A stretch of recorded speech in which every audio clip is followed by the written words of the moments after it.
So on my Hinge, you should definitely put this in the episode, by the way. Okay. On my Hinge, I have a, like, it's, I think it's on my Tinder too. Like, tell me your favorite weird fact, because we've talked two about things. this. Yeah, absolutely. Yeah.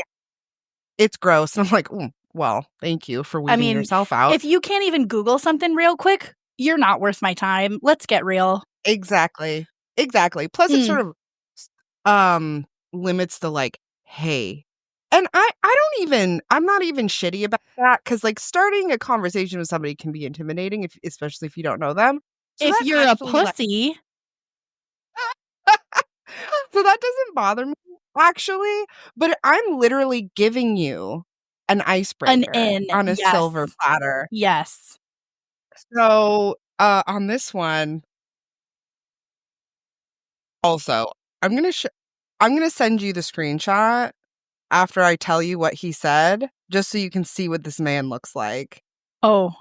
So mine is like, tell me your favorite weird fact, or tell me the weirdest fact you know. Yeah. He says, girls wearing nose rings secretly think they're cattle.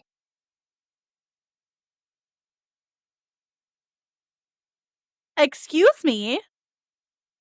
Right? I'm like, I don't know if you thought you were being funny, but it didn't work. Yeah, it did not work at all. But you should get it in a second so you can see. I just took the screenshot, so it's not like the best, but I'm like, first of all, sir, you have absolutely. I'm waiting. I'm like anticipating this. It's sent. Sarah lives in the forest, so we're all suffering. Are you fucking kidding me right now? Right? Of course. Listen. Of course he knows where the best spot in town is for pizza. Of course you do, sir. You probably own the fucking place. So I am so irritated because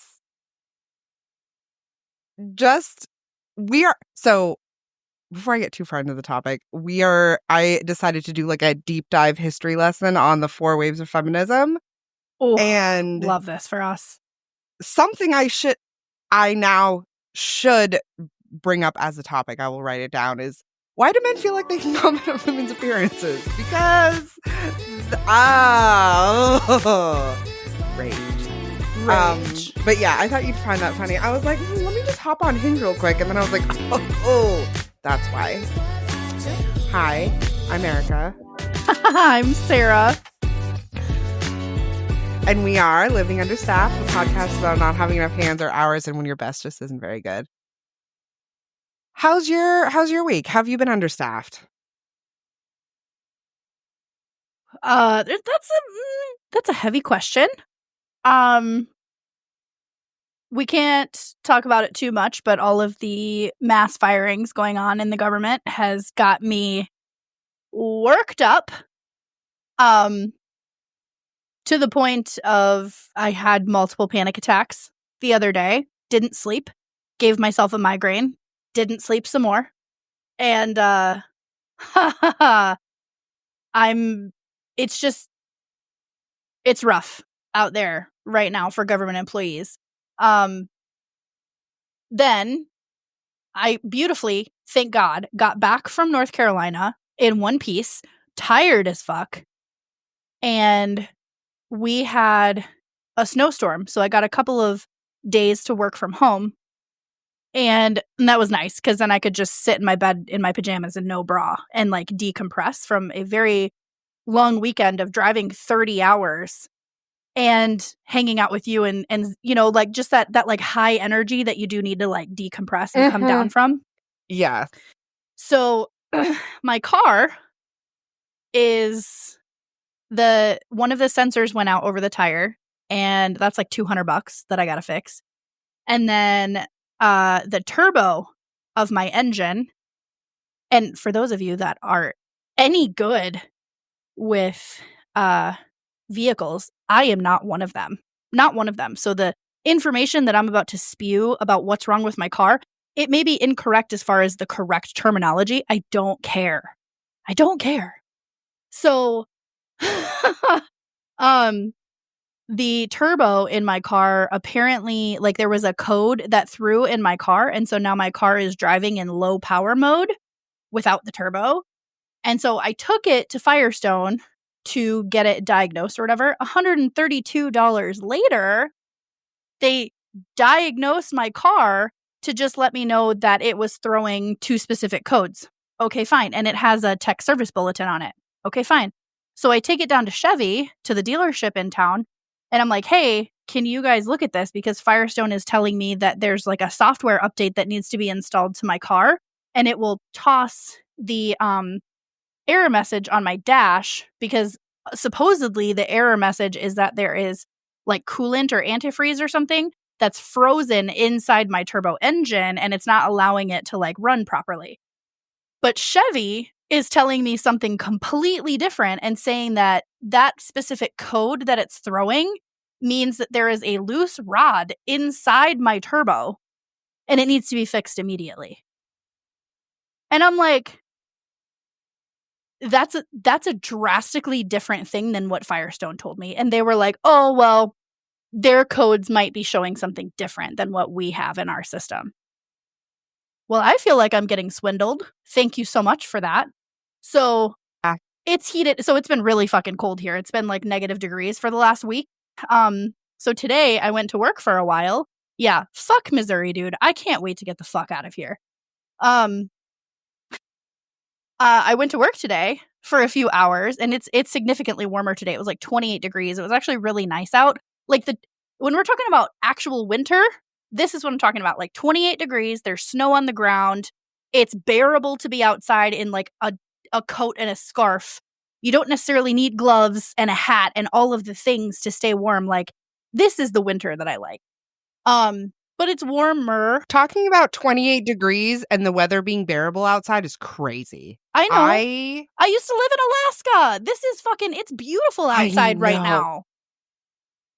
I could never.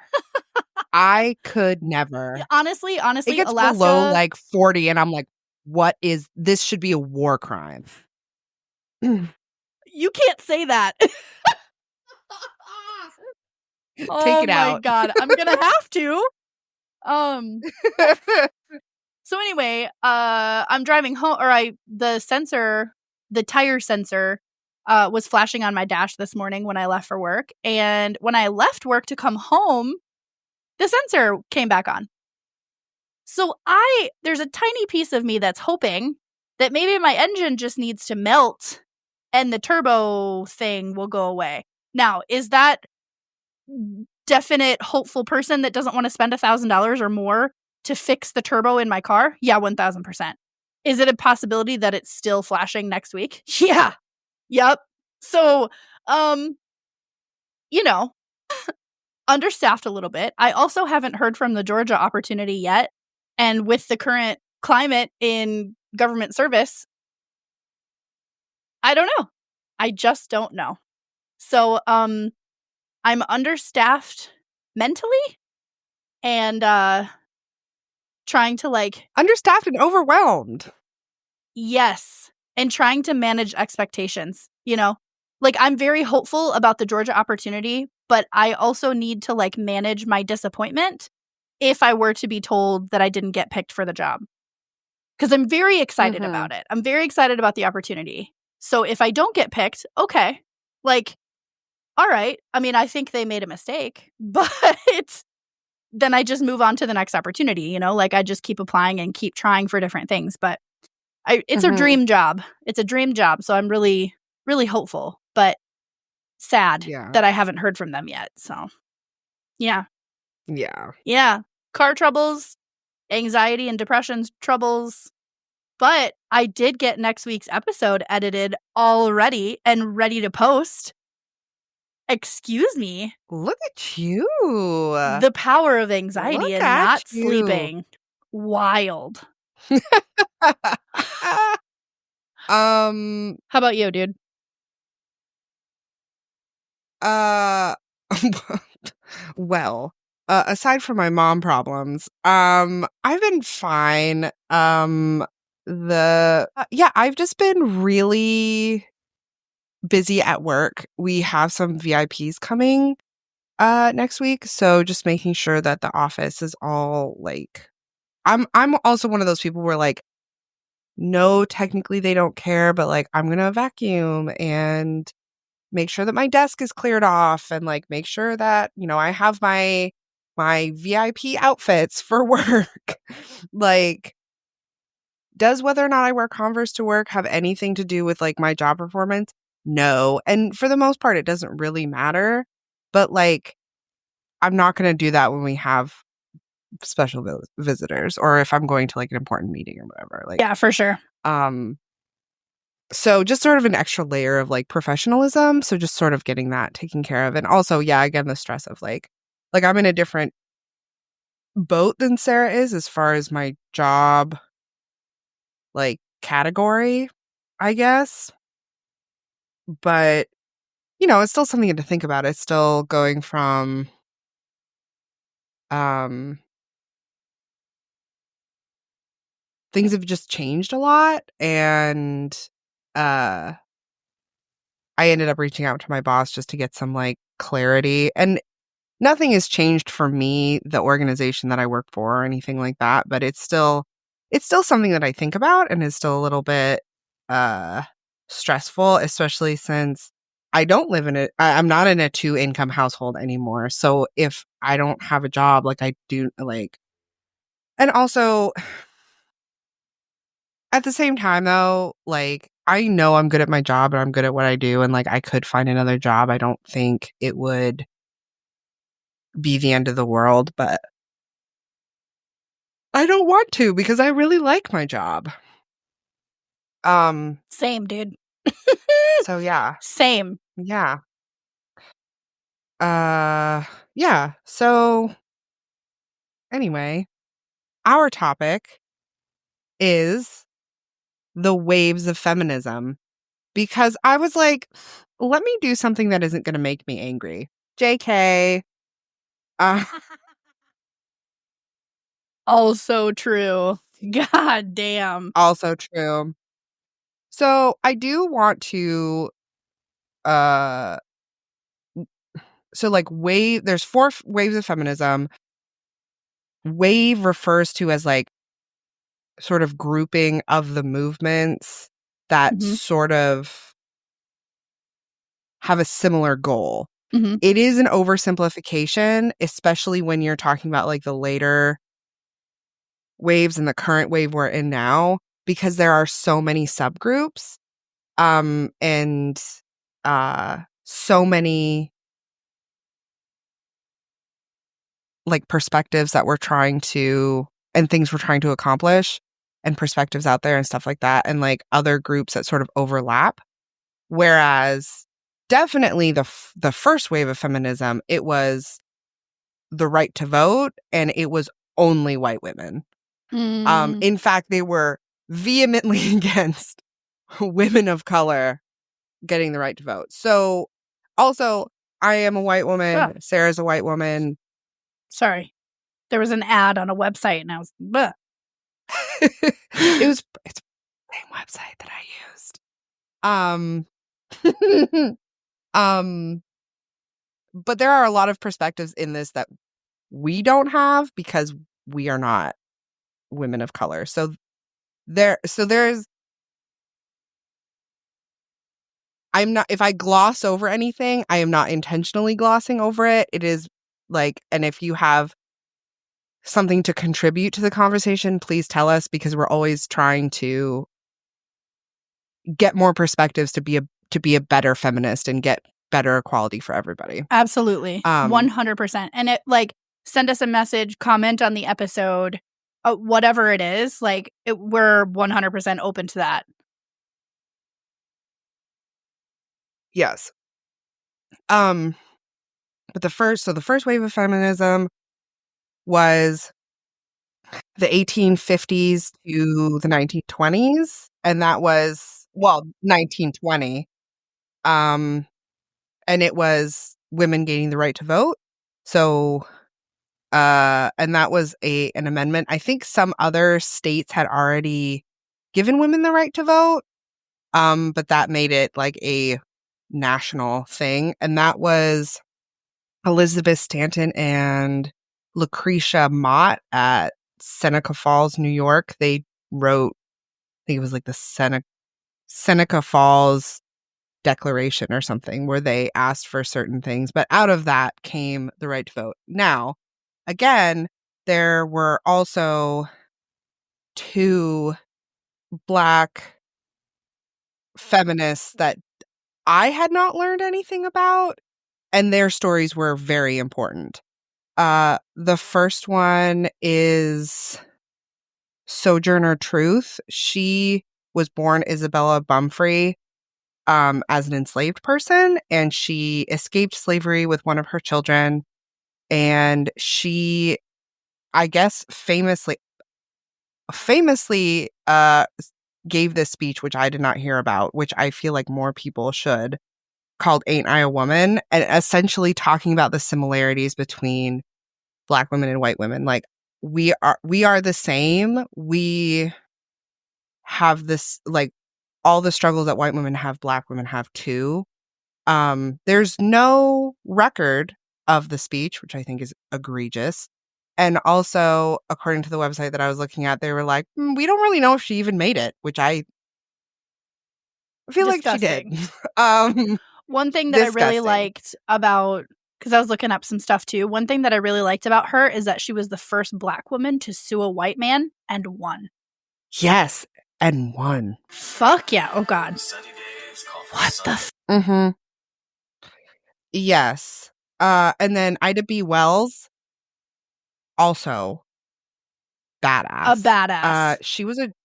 She was a journalist in Memphis and wrote an editorial about lynching and used like statistics and facts, and like these are clear like correlations, like, because during the time they were like, there was the like Black men raping white women thing, which, if we're being honest, it still kind of is a thing, but it was very much so more a part of the narrative.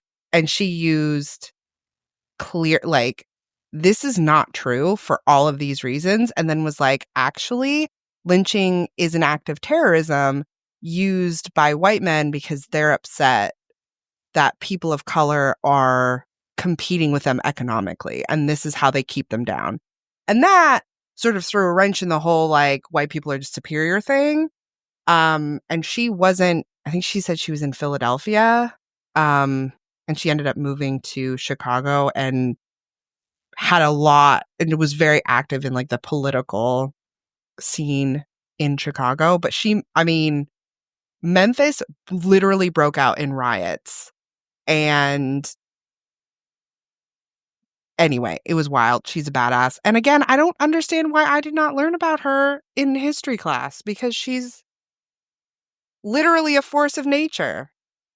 I don't remember learning about her either in history class, but the reason her name pops up in my head is because we take some of our students to Memphis a couple times a year, and we do a bunch of tours and museums and stuff. And that's why it pops in my head as far as like an adult and learning and being like wildly interested in more history and more things that like our history books oversee. And that was one of them that I was like, who the hell is this lady and why don't I know more about her? She was another one. She was another one that sued. She sued like a railroad or a train car or something, and it was it was white man owned, and she won like $500 in court in what, the 1920s or 1930s, like crazy. Yes. So yeah, total badass. Yes. So that's the first wave of feminism. There's not as much detail about it. Shocking. Hey friends, let's talk about something we all cherish, our memories. Whether it's old family photos, home videos, or those special moments that define our lives, they deserve more than a shoebox or a cluttered cloud drive. That's where Forever comes in. Forever is your permanent digital home for preserving, organizing, sharing your most treasured memories without ads, without data mining, and with a guarantee for generations to come. There's a need to digitize old photos and home movies that have been stuck on that VHS. Forever makes it easy. Do you want secure private cloud storage? You pay once and you own it for a lifetime plus 100 years. If you love creating custom photo books, I definitely do. Gifts, coffee cups, blankets, keepsakes. Forever has the options that you'll love. If you want the best deals, join Forever Club. Not only do you get nearly 5% off everything, but you also earn free storage every 3 months and get access to exclusive calls with the Forever founder.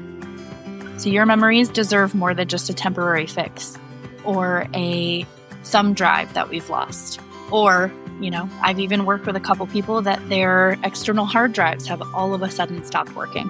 So let's try to avoid that. You deserve Forever. And the link is in the show notes, and we'll link it to this video as well. Good luck out there. Let me know if you have any questions.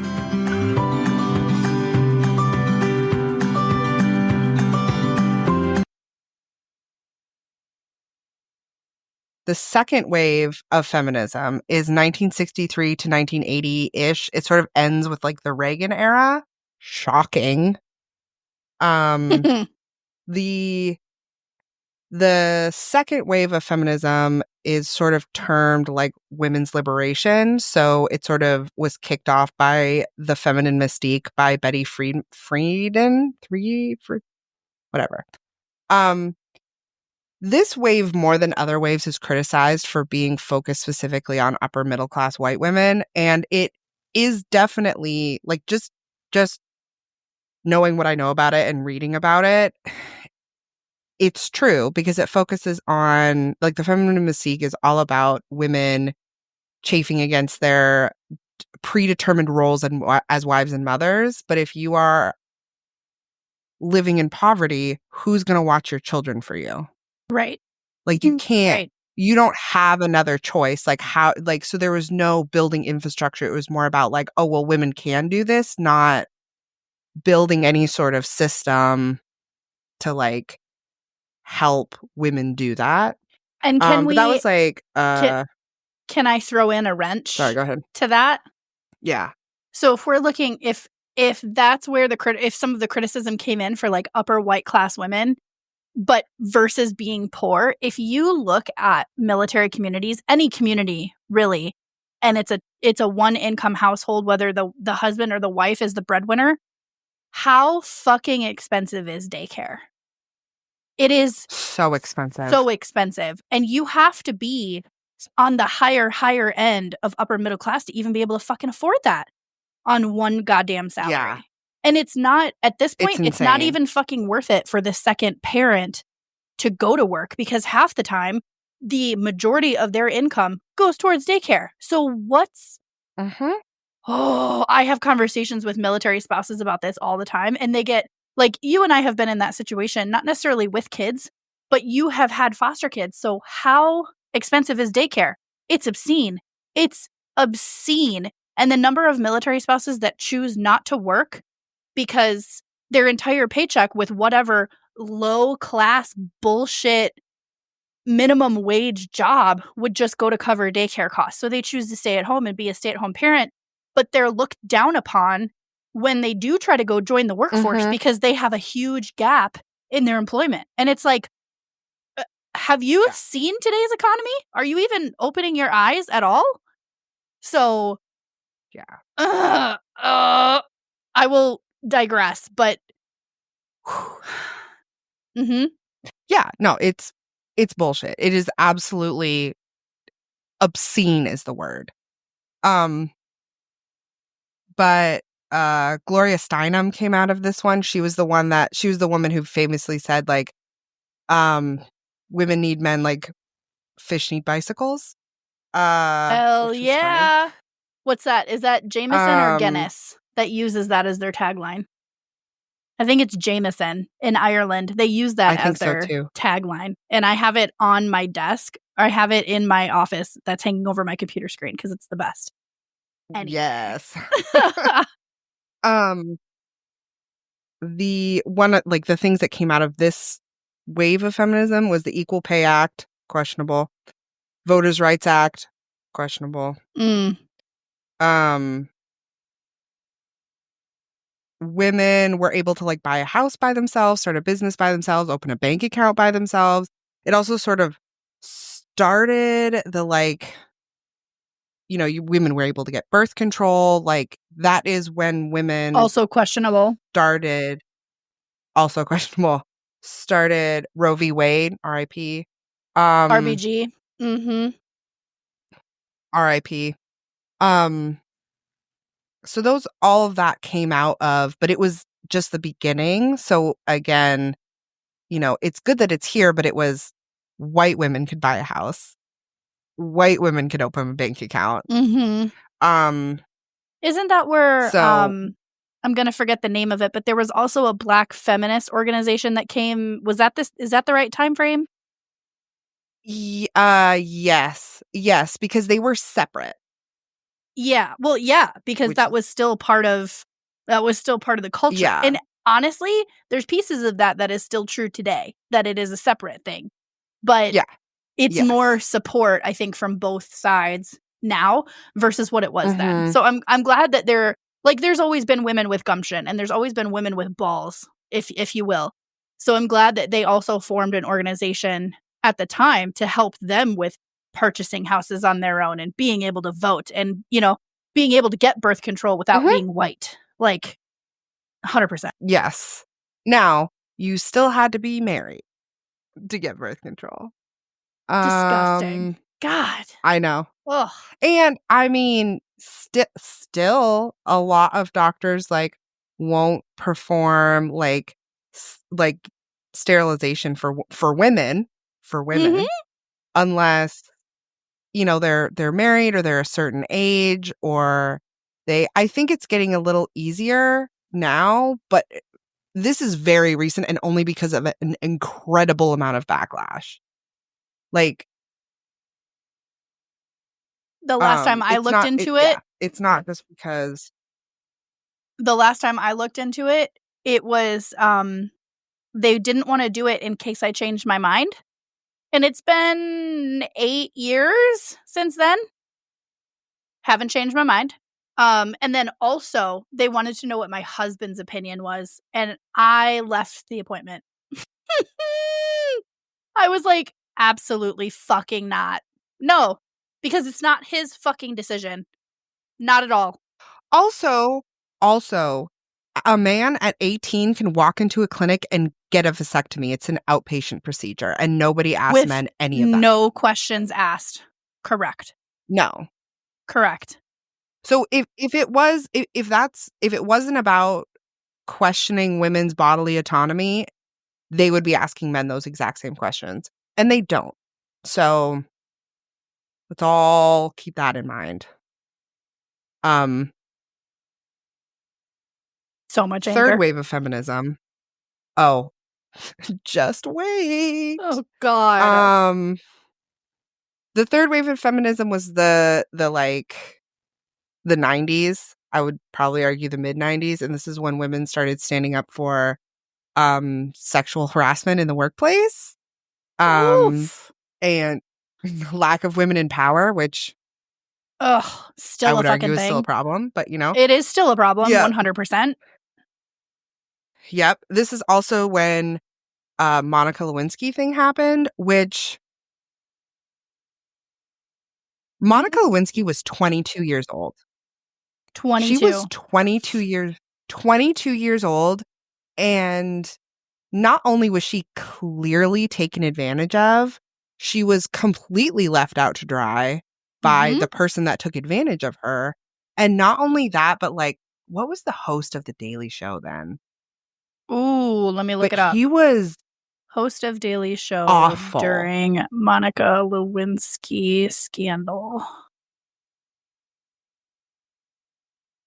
Jon Stewart. No. Hold on. No, not The Daily Show. The Tonight Show, sorry. That's okay. Host of... Are you talking about John Leno? Jay Leno. Yes. Jay Leno. He was like absolutely ruthless. And like, I get that like your job is to be funny, but like, can we acknowledge the fact that she was in her early 20s? Like, and she was able to move back in with her parents. Imagine if she did not have that support. Mm-hmm. Like, for years, like, that ruined her life. Like, there are very famous SNL skits based on Monica Lewinsky. mm-hmm. Multiple. Yeah. Here's the thing. The fact that a leader of a country, which I'm sure we are not the only country to have a leader take advantage of women. And that's a blanket statement. I don't actually know the answer to that. My assumptions are there. Yeah. But the fact that the leader of our country did that to a 22-year-old while he was married is... I have no words. Yeah.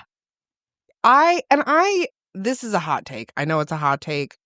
I don't necessarily think you... I don't think being a good husband makes you a good president. However, how can women trust you to make good decisions on their behalf when you clearly did not feel bad about taking advantage of a 22-year-old? Like,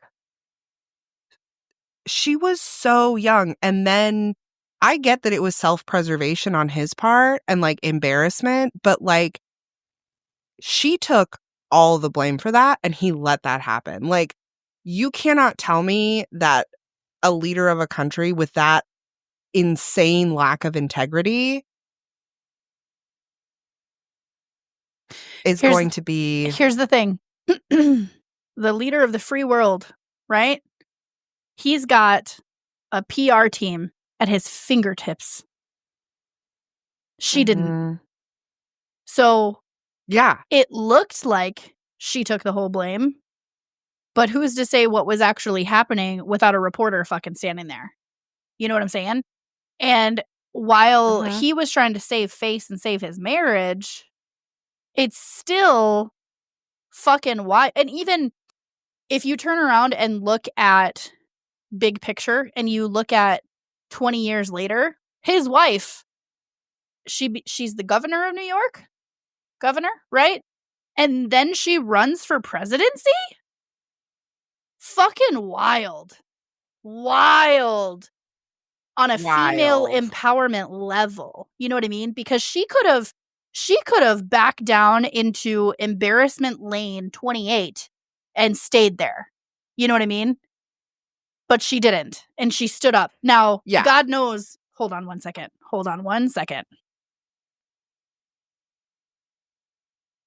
Okay, hold on. Okay. So not only did Monica Lewinsky move back in with her parents, and thank God she had that option, she even admitted out loud that she was like, I'm 22 and I fell in love with my boss and realized at 24 how idiotic I was. She started like a clothing it was purses. She started like a handbag line and started selling them. And it was like, I think it was called like the Monica Life or the Monica something. And she did fairly well for herself. But then she ended up removing herself from the spotlight altogether for like fucking 10 years or some shit. And she moved to England and went to the School of Economics. And like, she then graduated with a master's degree in social psychology and then moved back to Los Angeles. And I think like somewhere else in the Northwest. Anyway, so she had like projects and all that stuff. And like we were talking about Saturday Night Live, she even guested as herself on SNL, which I think is amazing. But now she is like, she's becoming a social activist now. And like, she's coming back with an essay called Shame and Survival from Vanity Fair, which I would highly suggest reading. But she dedicated a large portion of her time to advocating against online bullying. So now she's signed on as a producer for a series. She is, let's see, what was that? Anyway, so she also founded her own production company, and she was an executive producer on a Max documentary. Like, she's got this great, beautiful comeback of like, fuck the world. I'm going to support people who have been bullied online, and I'm going to advocate against it.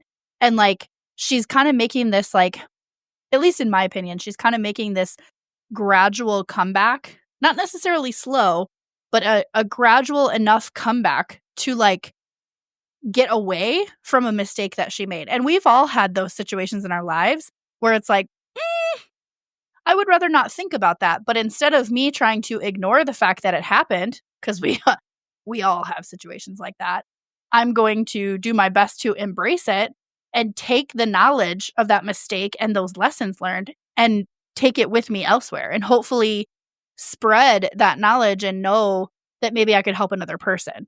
So I really appreciate where she was at 22 and 24 years old and falling in love with her boss, who was the president of the United States, to where she is now 20 years later, a businesswoman, a producer, a company owner, and owning it.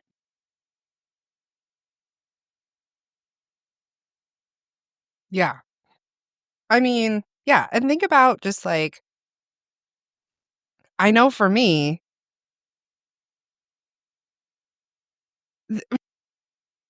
the threshold for making me fall in love with you was so low when I At was 22? 22. Like, oh my God. right? Like, imagine if there was a spotlight on your love life when you were 22. No. No. I'll pass. No. Hands down. Exactly. Exactly. And I think that's something that nobody, especially at the time, and maybe nobody like really put it into that perspective, or maybe nobody cared. I think that was also part of it. But just like, I think about, that's definitely something I think about a lot. I just general, like just things that live in my head rent free, what it was like to be Monica Lewinsky in like the 90s. Like, it makes me want to throw up sometimes because on a TV show level that I think you would appreciate, which brings no value to this conversation whatsoever, I just really like the TV show, is Scandal. Very phenomenal show, and I would really suggest that you start watching it, because I got so hooked and I binged that shit in like 3 weeks. There's like 5, maybe 6 seasons. I don't remember, but like, I fucking love that show. It is so good. And you see the female main character not only as a badass bitch, she's an attorney, she is incredible, but you also see her in this horrible, horrible love life situation. And then you see her come out of it and just become so much more ruthless. And there's pieces of me that I'm like, I want to be that badass. Please. yes. Teach me your ways. But yes. you should absolutely watch it, because it's phenomenal. And again, I know that brings no value to this conversation as far as Monica Lewinsky goes, or feminism in general, but the show is phenomenal.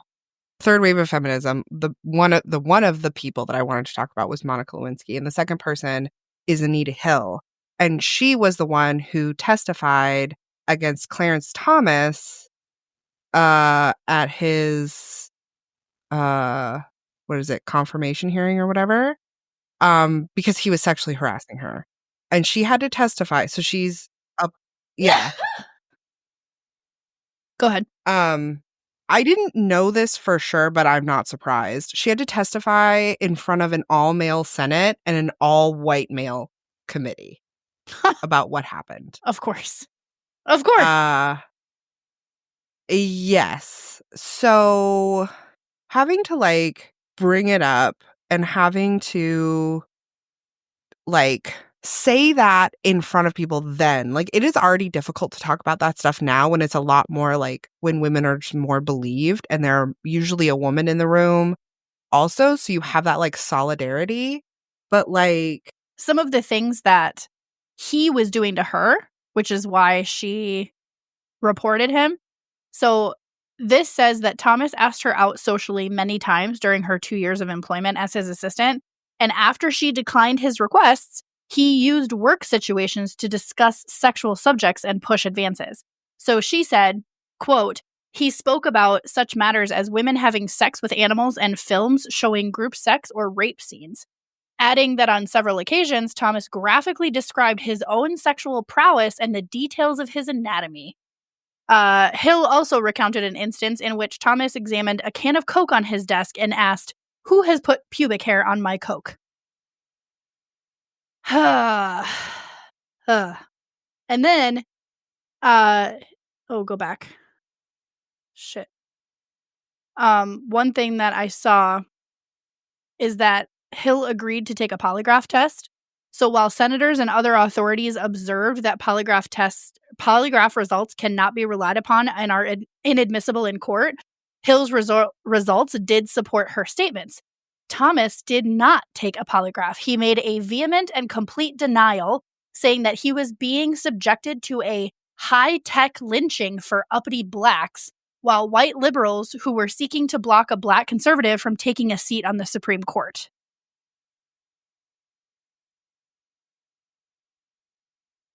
gross. Also, you want to know who the chair of that committee was that dismissed her? Who? Joe Biden.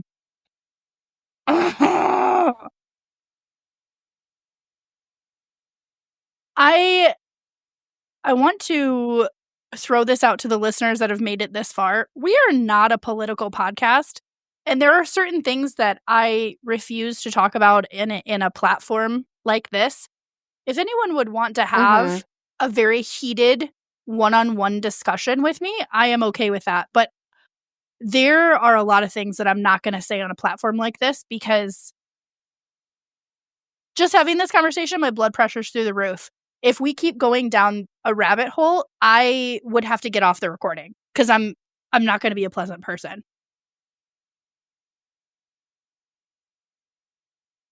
Hi, my name is Trisha, and I am the Vice President of the nonprofit KC Book Beat.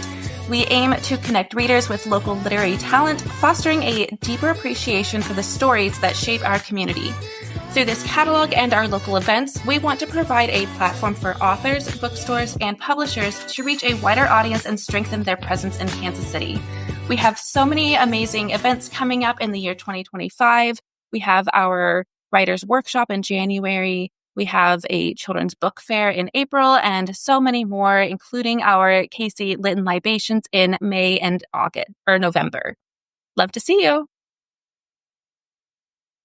So, one of the quotes that I read that I thought was really like gave me a lot of hope for our situation in general, just everything like feminism related, was a quote by Monica Greenberger. And she said, I think women saw it play out in the most human terms. Anita Hill, credible and very much reflecting the experiences of many other women, being demeaned, being dismissed, and being mistreated by an array of male senators. And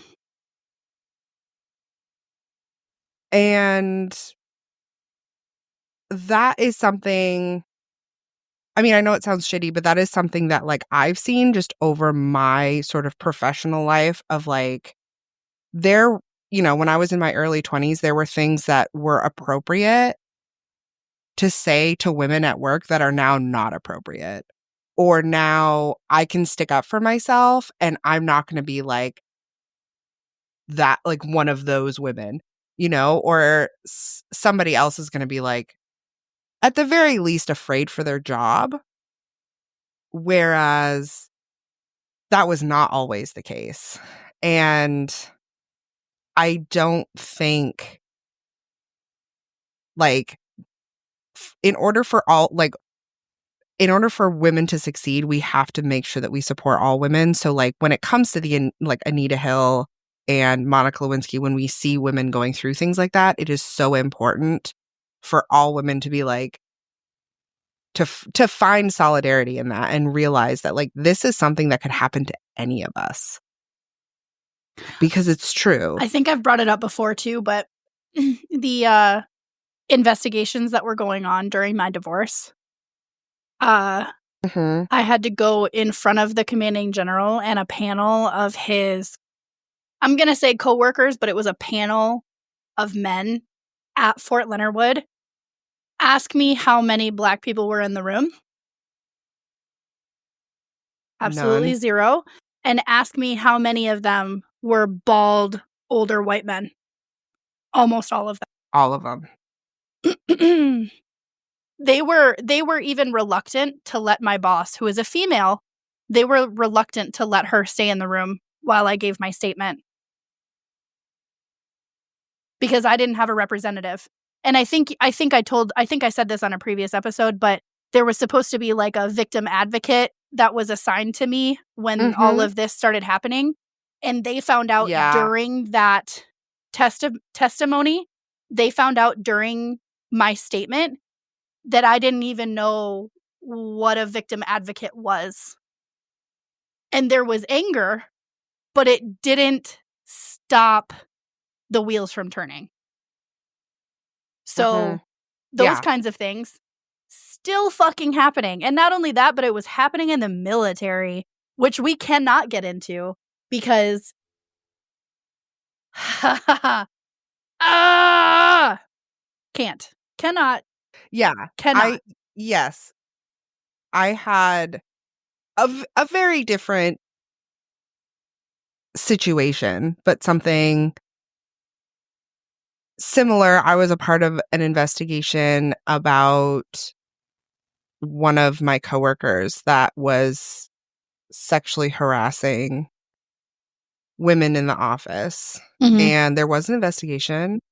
We're not allowed to know. So I wasn't allowed to know what the outcome of that investigation was. But during that time, I found out that the current chief of the EEO office was a man, and the garrison commander was a man, and the deputy garrison commander was a white man, and the brigade commander who I was under was a man, and the battalion commander was a man, and trying to explain, because most of it was like,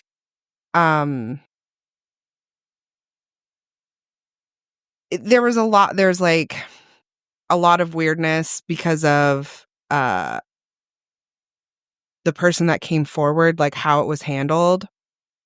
And there's a lot of frustration on my part about, like, why didn't anyone tell me? And it was like, well, it was nobody's responsibility to tell you. And I was like, excuse me? Wrong fucking answer. The wrong answer. That is the wrong answer. What the fuck?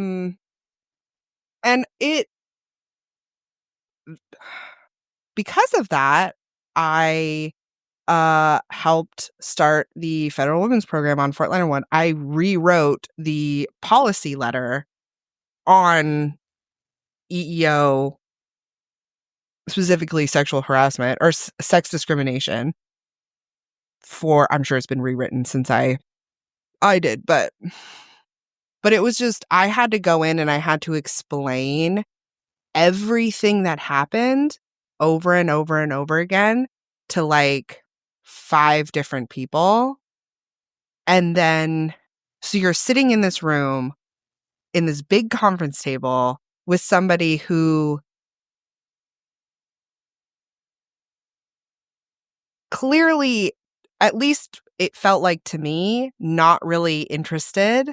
And then you sort of have to explain the situation, and they're like, immediately, well, how is this my fault? They're immediately defensive. And then they're like, well, why didn't you do all of these other things? And it's like, there was the stunning lack of empathy was so difficult. And at the time, I didn't have somebody, like, I didn't have anybody that, like, I was close enough to that I could talk to about it. And it was really hard because even going back to work, you can't talk about it because of privacy. Like, you can't say what happened. Yep. To protect them, by the way. So it was just really frustrating, and like nobody did anything. Like, it's the rules that are in place. So there was no, like, nobody did anything nefarious. It was just really disheartening that, you know, I go and I try and talk to all these people and I'm having a hard time. And even part of me is like expecting some level of empathy and getting nothing. Mm-hmm. Mm-hmm. And then I'm angry and I'm crying and I'm like frustrated that nothing is happening. And I have all of these white men being like, why are you so emotional? Ma'am, you have to calm down. It's like, well, it's hard. This is when I bring to the fourth and current wave of feminism, which is all of the women before us, like,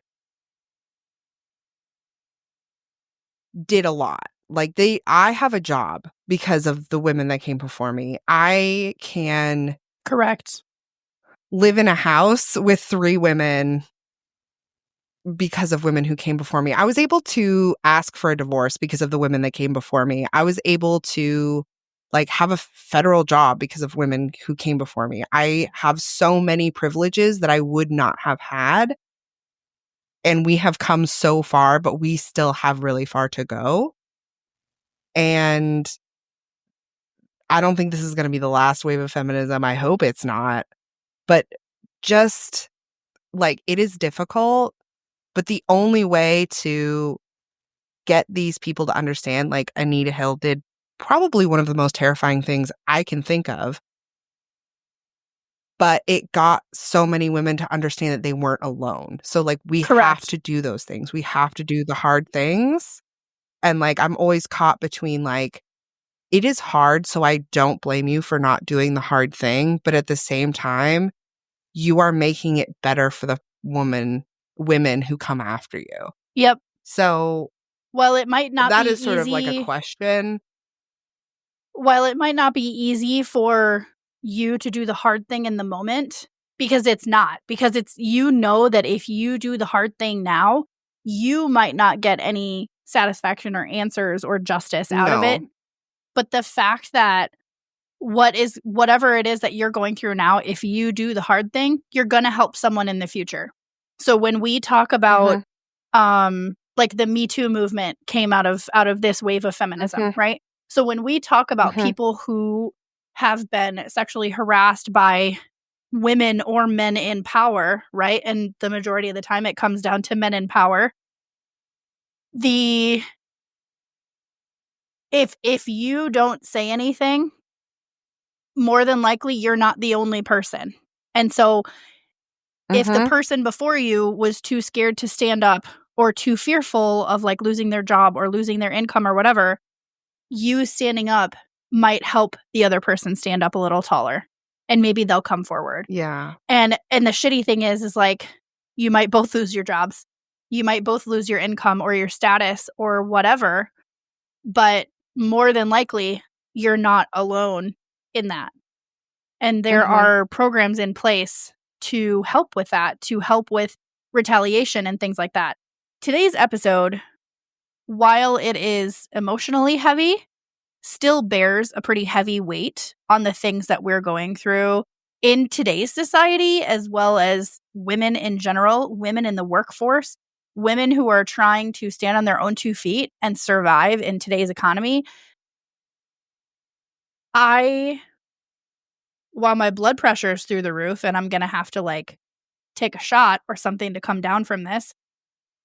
I appreciate you being here through this topic and through this conversation, because it's going to be an ongoing thing. I do want to throw out that for March, for an additional, it'll be a secondary book for book club, or at least me, Erika, you're welcome to join in, obviously, but I'm going to read The Feminine Mystique. Because it's important. It's fucking important. I didn't know that book even existed until this conversation. So I would like to read it just on a curiosity and learning level.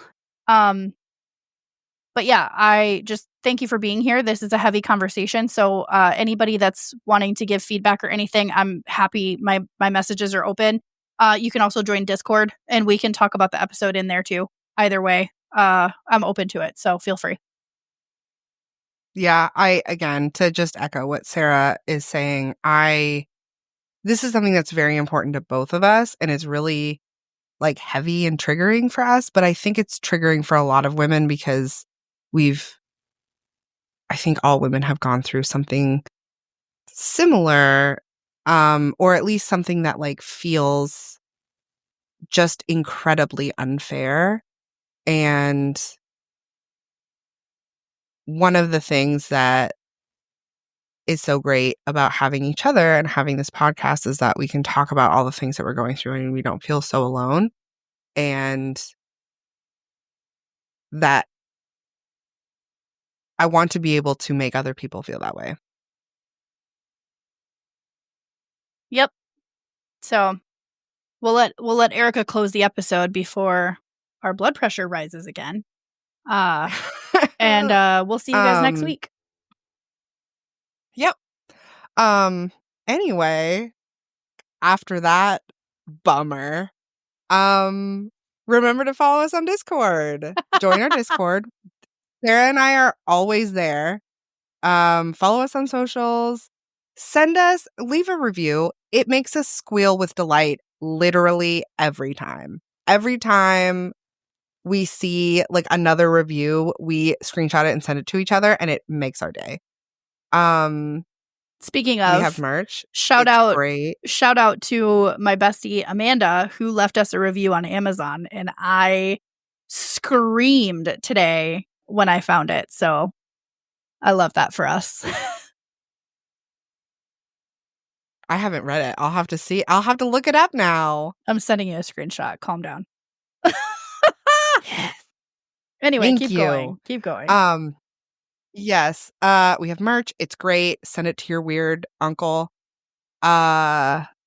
We will be in Kansas City on May 10th for KC Book Beat. Lit and Libations. Very exciting. We are going to be recording in an actual factual studio. Can you imagine? I can't. Being in a studio that we don't have to like spend a bunch of time setting up and... Okay. First of all, the setup that we had in North Carolina was just fine, despite my anxiety completely spiking anytime the dogs would move. Because I was like, yeah, hundreds of dollars of equipment sitting on stacks of boxes and bar stool chairs. Perilously perched. Wow. So yes, I'm very excited to record in a studio because the dogs won't be there as much as I love and miss them dearly every single day. But the equipment will already be there. So like, cool. Yes. Also, listeners, Daisy is in love with the blanket that Sarah crocheted for me. It's no longer my blanket. It's on my bed. Daisy sleeps on it. She gets on it and she rolls around on it and she does this weird little like head thing on it. She's like, this is mine. Thanks. She like sort of rolls up in it, which is adorable. She also gets stuck. Like if she gets under a blanket, she like takes her a while to get out because she's smooth brained. But the crocheted one has holes so she can get her way out of it. Like not sorry because it's a really nice Sarah blanket, met her, but sorry. Yeah, she's laying on it right now. But anyway, we love you. We love you all. Every single listener. This episode was rough, but we do love you. Thank you for hanging on this long. And without you,